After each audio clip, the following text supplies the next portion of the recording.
Only anger kept me going. I can't tell reality from dream anymore, but it seems I have an imaginary editor to help me. She's an old woman in a funeral dress. I call her Barbara Jagger. She's very strict. I'm writing faster and faster. My manuscript is being heavily revised. The edits are getting very aggressive, and each day there's less of me and more of her. I hate it, but I know she's right. She promises me I can save Alice this way. She knows more of this than I do.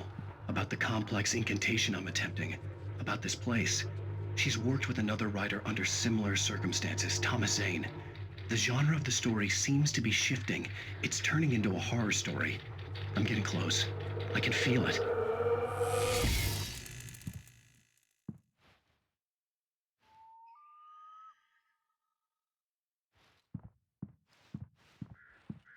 Rose took a day from me. I had less than 12 hours left to meet the kidnapper. All I could do was get Barry into the car, work something out once I got on the road. Welcome to the Oh Dear Diner. What can I get you today? Coffee? I couldn't work up much hate for Rose. Something had used her to get to me and left its mark. First refill is free. Milk and sugar on the counter there. Would you like to hear today's specials? Thank you. A nice day. Come back soon. Barry was out of it. He was way too heavy to carry. You're right. I deserve more money. I'm so handsome.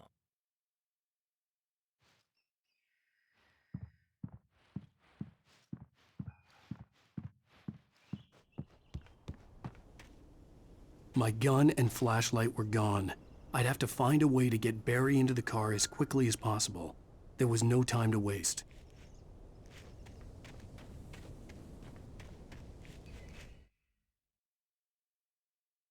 Mr. Randolph liked Rose. That little smile she had. How she was still sweet when life had tried so hard to make her bitter. It wasn't any of his business what she did in her trailer. But those strangers, the writer and his smart-ass sidekick, looked like trouble. And they'd been in there for hours, way past her normal bedtime. He reached for the phone and called the sheriff's station.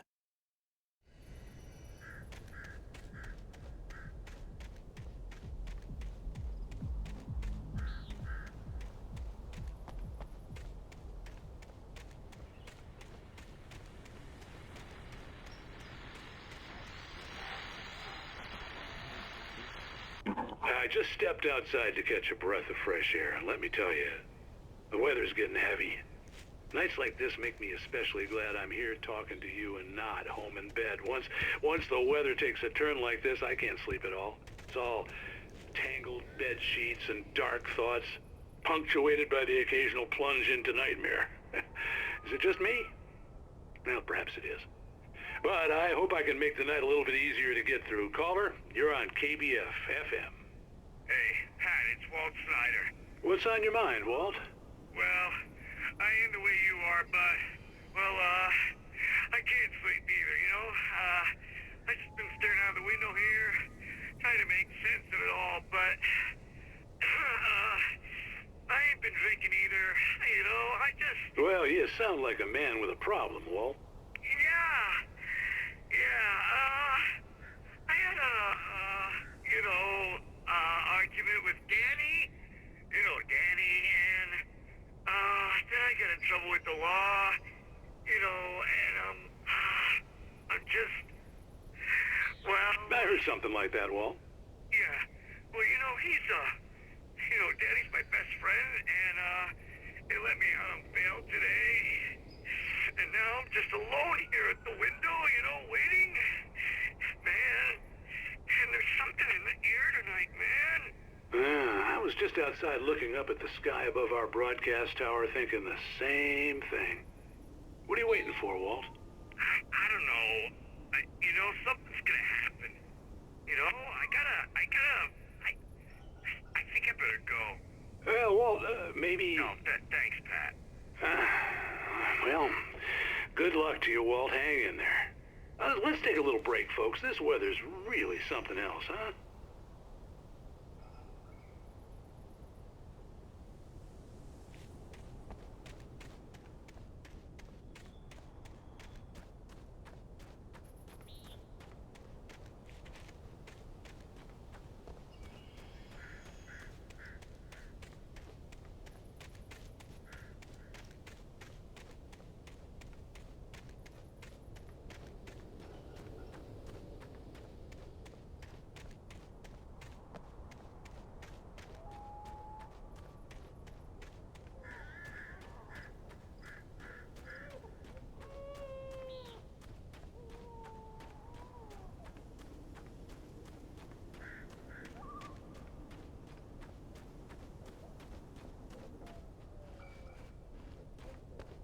Oh, you're gonna get it now.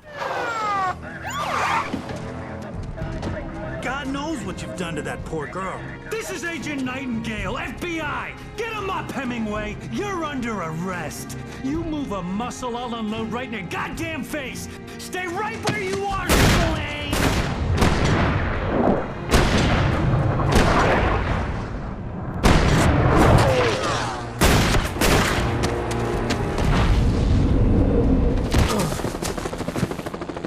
What are? I'm standing right here, you goddamn maniac!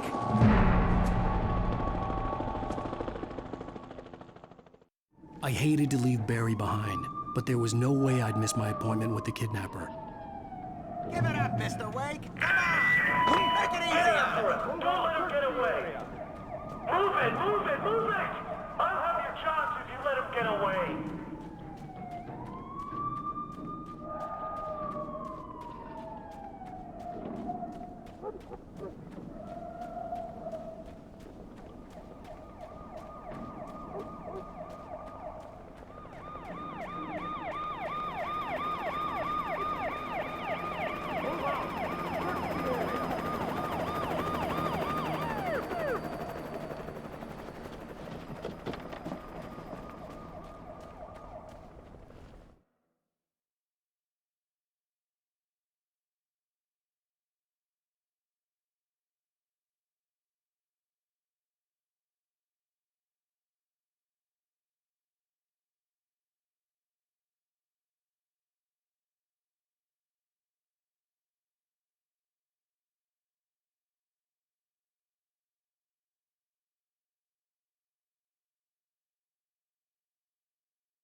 Stop running!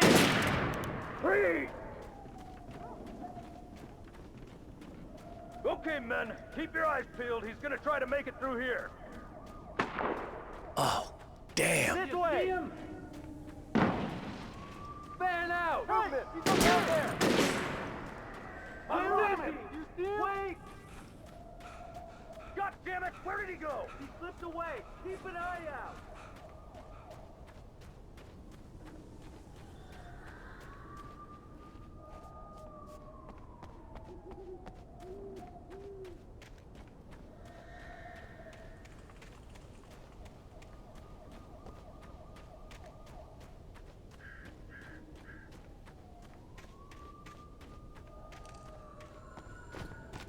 He's gone! Come on, guys! We need to head him off!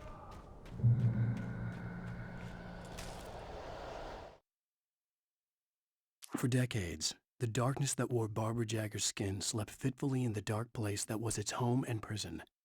It was hungry and in pain. It dreamed of its nights of glory when the poet's writing had called it from the depths and given it a brief, terrible taste of power and freedom. The rock stars had stirred it from the deep sleep the poet had sunk it back to in the end. When it sensed the rider on the ferry, it opened its eyes.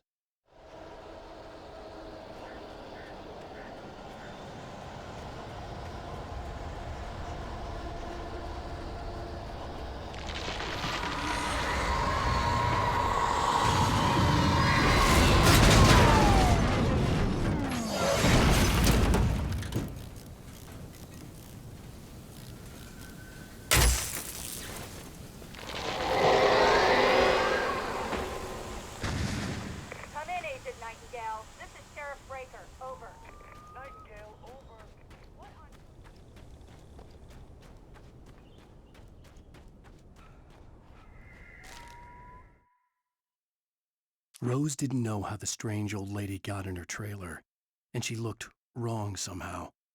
The woman showed her teeth in an approximation of a smile and traced a finger down Rose's cheek. "Pretty girl," she said. Rose felt as if she was falling asleep, but her knees didn't buckle. The crone spoke in a whisper, her words ice cold and dark in Rose's ear.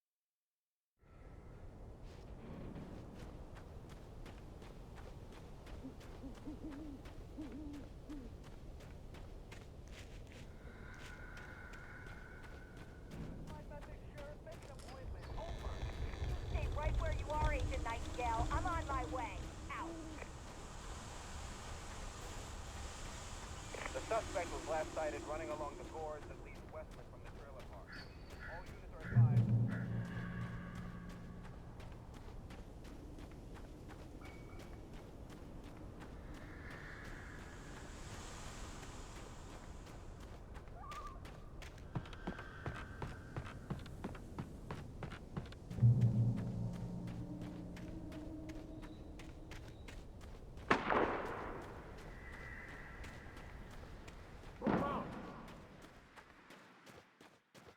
Search the area!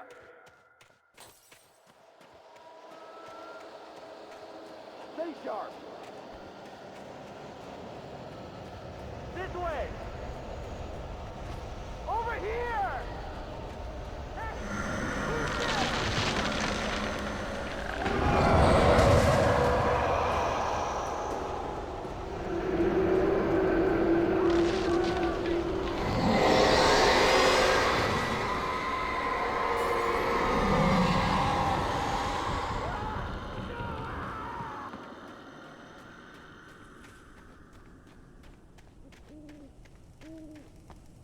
This horror was everywhere I went, circling me.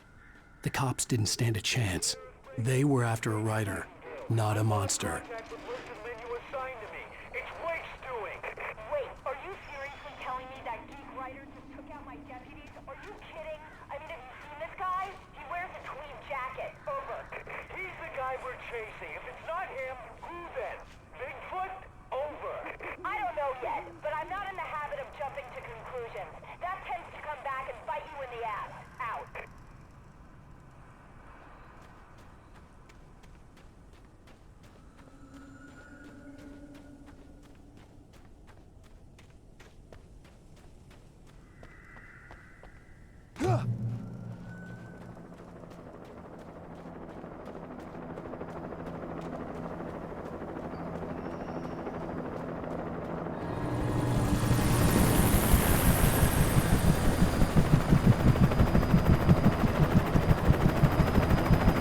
You on the ground. Hold it right there.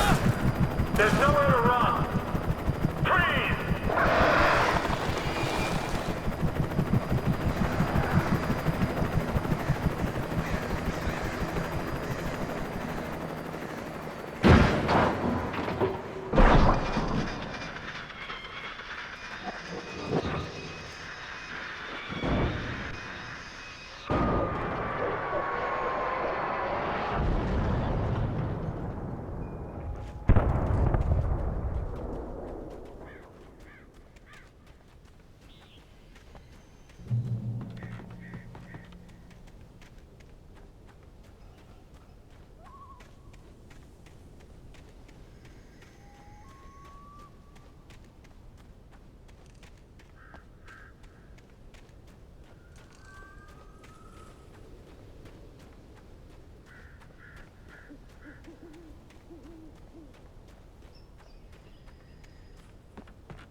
Wheeler and Rose in custody. They didn't put up a fight or anything.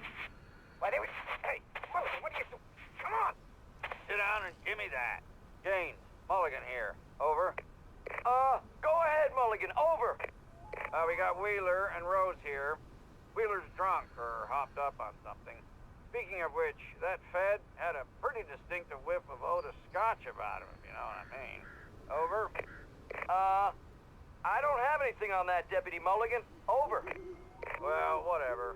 Anyway, Rose is just being plain weird here. You better get Doc in to take a look at both of them. Over. Gotcha. You better get them here quickly. The, Fed's gonna want to interview Wheeler. Over. Oh, yeah, I'll bet he does. Looks like they have a lot in common. Mulligan out.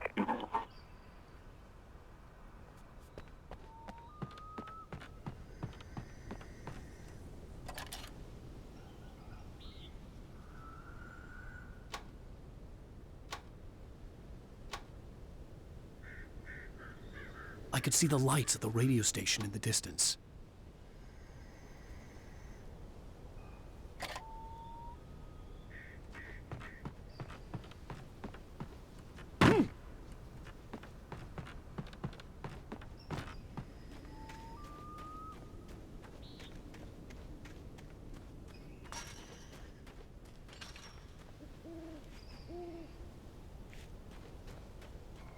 I imagined that the broadcast tower in the distance was part of the local radio station. Maine seemed like a decent guy. Perhaps he could give me directions to the coal mine.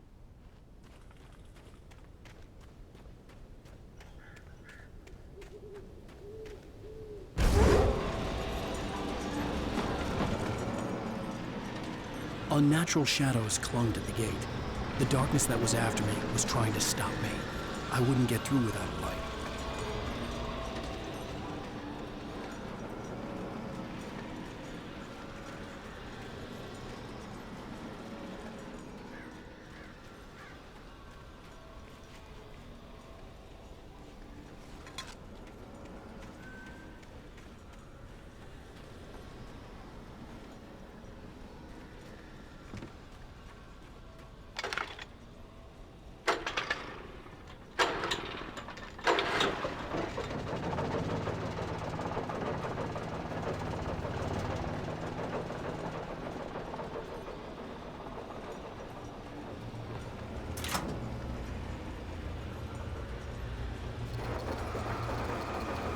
The old generator conked out.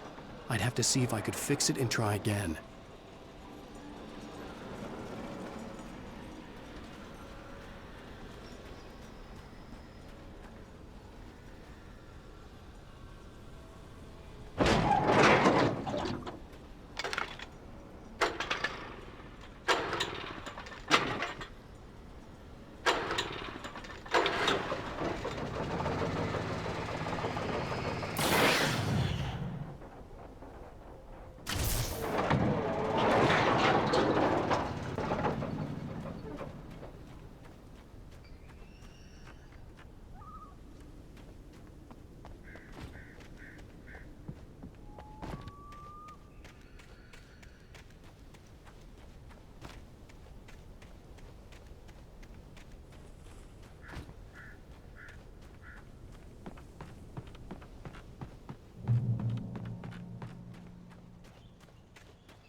Recognized the flashbang grenades. They were an ideal weapon for my situation. Team 1, come in. Over. Team 1, this is Sheriff Breaker. Report. Over. Team 2, come in. I need a report. Over. Come on, guys. Talk to me. Come in, please. Over.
And here's another call.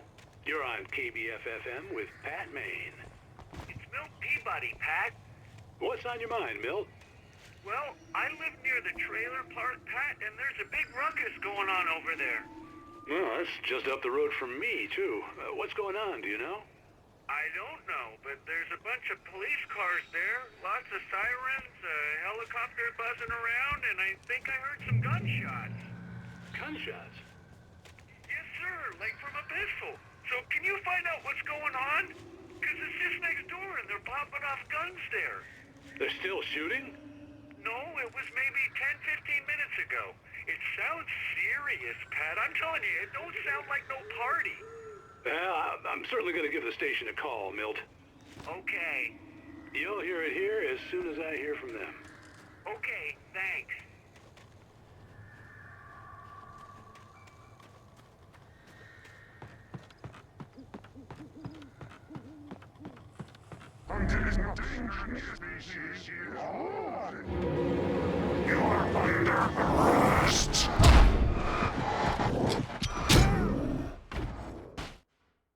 Gunshots.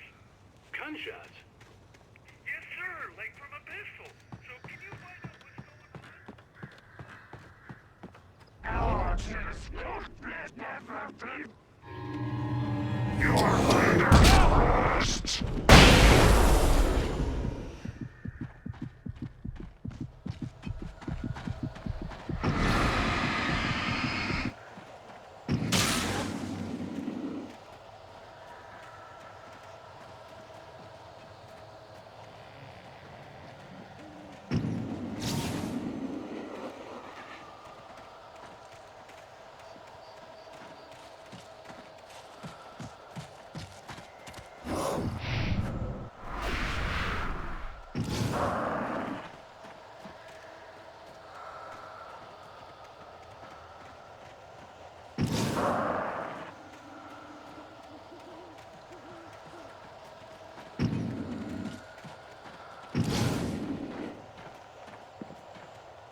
I hoped Maine could lend me a car to get to the coal mine. That is Lorna Miles. Oh, why, hello, Lorna. What do you have for us? Well, I just don't see why the cops bother with the trailer park. What do you mean? It's a trailer park. Of course you wouldn't have trouble with a place one.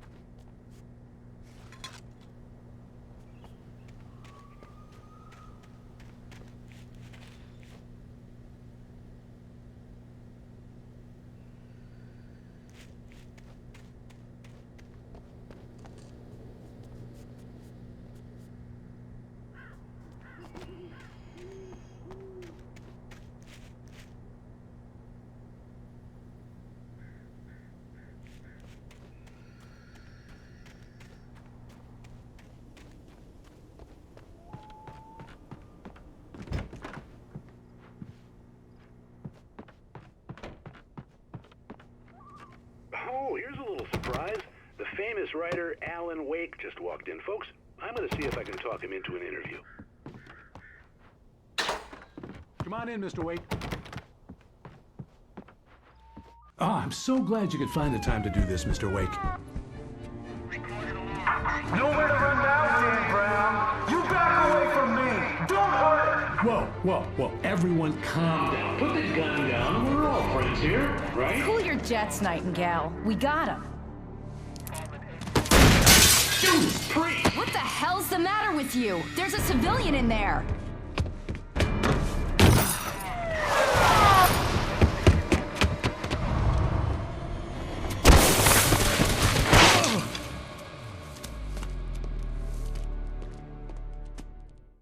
I'll get you yet, even if it kills me. You hear me? You hear me, H.P. Lovecraft? I had fallen off so many cliffs it was ridiculous. That's what you get for naming a book The Sudden Stop. It was probably good I hadn't had the chance to tell Maine where I was going. I'd have to lose the cops and find my own way to the mine.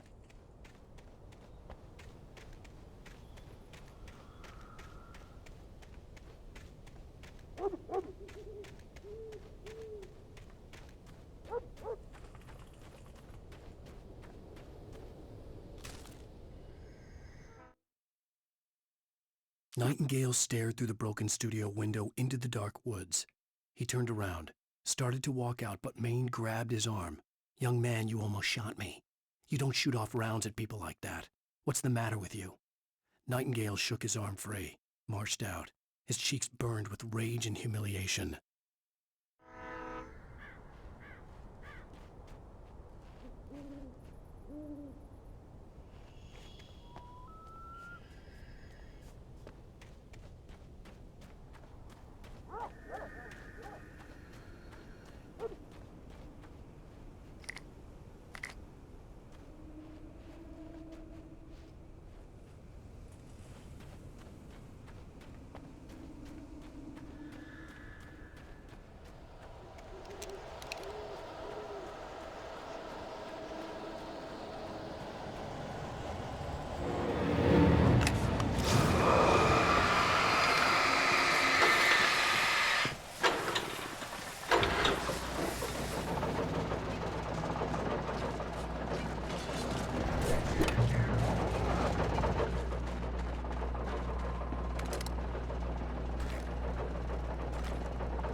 There was no sensible reason for the power company work lights to be here. It was almost as if they'd been left for someone like me to use.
Sarah trusted her gut, and her gut said Agent Nightingale was an asshole. He felt wrong, and it wasn't just the smell of stale booze. It was in the way he flashed his badge, pulled rank, the look in his eyes when he wanted answers. Where was Alan Wake? What was this about an accident? Where was his wife? And most importantly, why did she let Wake go? He wouldn't answer her questions. Federal business was all he'd say.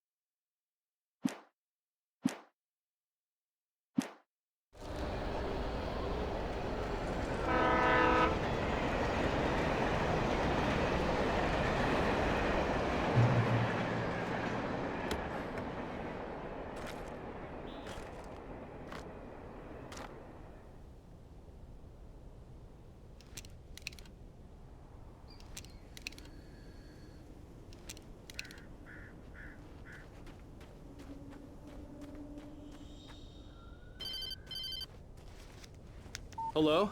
The most stubborn man I've ever met. Alice? Alice? Alan, I'm so afraid. He keeps me in the dark. Please help me. I look at you, Alan, and it's not you. Something else. Looking out from behind your eyes.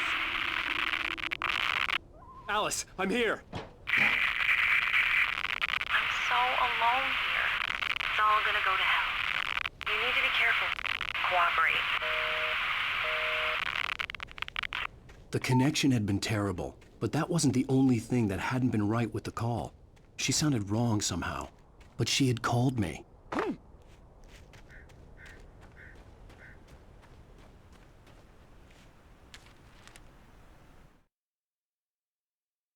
The pipe wrenched itself loose from the bridge's steel framework. Wrapped in darkness, it floated in midair, twitching. For a moment, I didn't understand what I was looking at. The heavy object lurched at me with impossible force.